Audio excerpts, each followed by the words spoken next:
네, 눈앞에 보이는 단기 전략 김동엽의 수익 플러스 와운의 김동엽 파트너와 함께합니다. 어서 오세요. 네, 안녕하십니까. 대표님 지금 시장이 너무 많이 빠지고 있어요. 네. 지금 2차전지 쪽에 급락이 나오고 있고 특히나 삼성전자는 또 왜 이렇게 빠지는 걸까요? 2% 가까이 빠지고 있어요. 뭐 사실 트럼프의 어록에 다 답이 있죠. 트럼프가 지금 유리한 상황이 되다 보니까 트럼프가 한 일주일 전쯤으로 기억하는데 삼성이나 이런 데다가 왜 보조금을 줘야 되느냐 이런 얘기 했었거든요. 그러니까 관련해서 네. 아마 그런 흐름을 뭐 우리 주식들이 기억을 하고 좀 빠지는 것 같다는 안타까움이 있습니다. 네, 환율도 굉장히 부담스럽고 네, 환율도 시장 지금 전체적으로 1,400원 터치까지 하는 상황이고 사실 근데 엔화도 약세거든요. 근데 지금 일본은 2.5% 이상 또 시장이 와. 올라 있다 보니까 뭐 중국도 사실 안 빠지고 있고요. 그래서 홍콩이 빠지죠. 홍콩은 한 2% 정도 네. 빠졌는데요.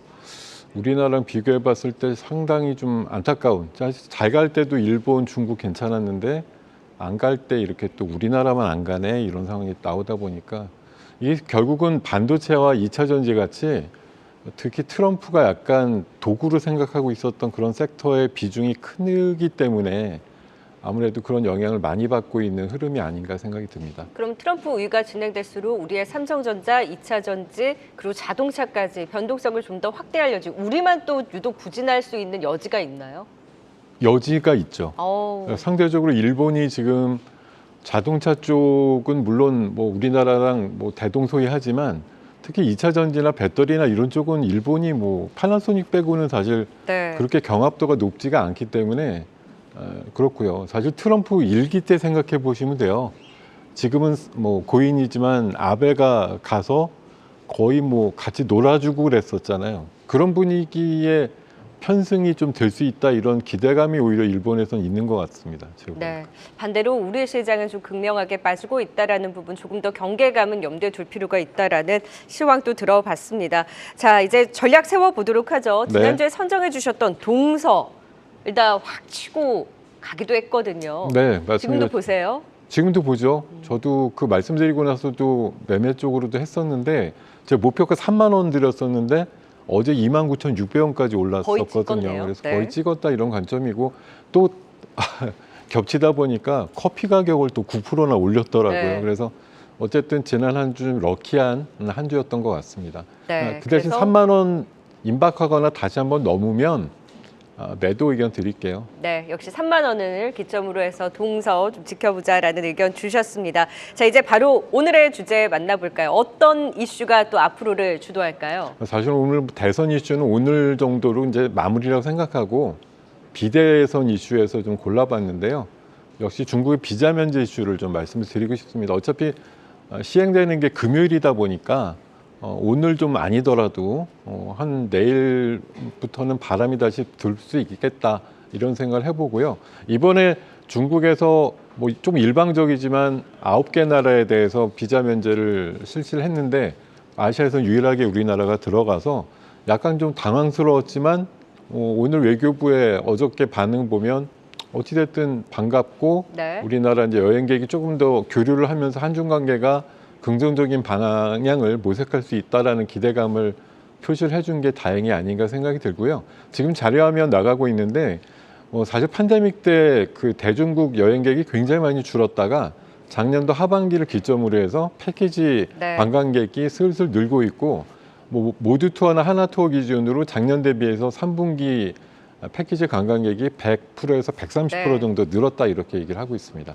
그래서 이런 긍정적인 한중 관계를 기대를 한다면 어떤 종목에서 좀 승부를 봐볼까요? 뭐 여행주, 항공주가 보통이지만 저는 엔터 종목에서 골라봤고요. 네. YG 엔터를 말씀드리겠습니다. 네. YG 엔터, 왜 YG 엔터를 꼽으셨을까요? 일단은 뭐 YG가 그동안에 어떤 뭐 인적인 어떤 이슈들 때문에 조정이 좀 깊었다라는 생각이 들고요. 다만 또 블랙핑크가 재계약을 하니마니 그런 이슈에서 굉장히 오랫동안 좀 지리하게 끌었었는데 결국 개별 계약은 안 됐고 팀 계약은 됐죠. 제가 알기로는 내년 봄까지 상당한 규모로 팀이 움직여야 되는 그런 콘서트라든가 이런 일정들이 빼곡하게 예정돼 있는 것으로 알고 있어서 이번에 한중 관계가 모색되면서 지금 사실 개별 플레이들이 엄청 좋잖아요.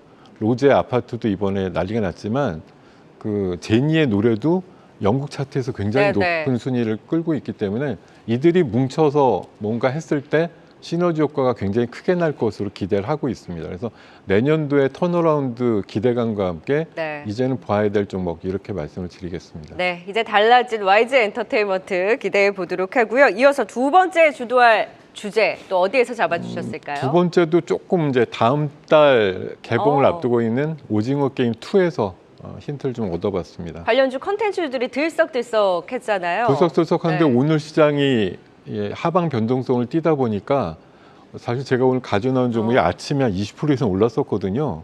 근데 지금 마이너스예요. 어떤 종목이죠? 이름이 좀 긴데.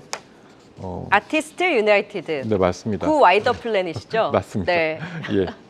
아침에 한 24%까지 올라가지고 야 이거 오늘 또 얘기할 거 없겠네 이랬는데 이 종목 시간대 상한가였거든요. 네, 다행히 위쪽 대비해서 한 20여 % 이상 내려오다 보니까 얼마나 가격이 착해졌는지 네. 모르겠습니다.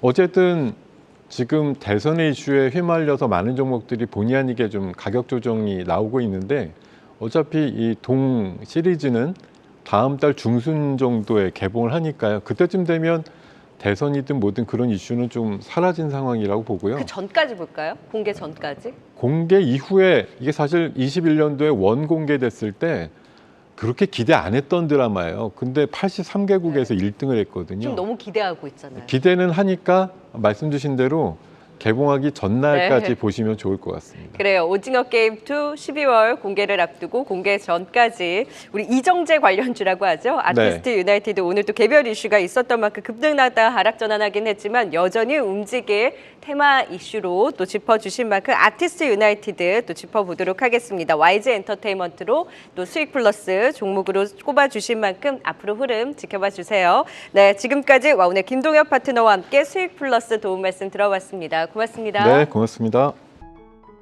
계속해서 다양한 경제 이슈를 알고 싶다면 구독과 좋아요, 알림 설정 부탁드립니다.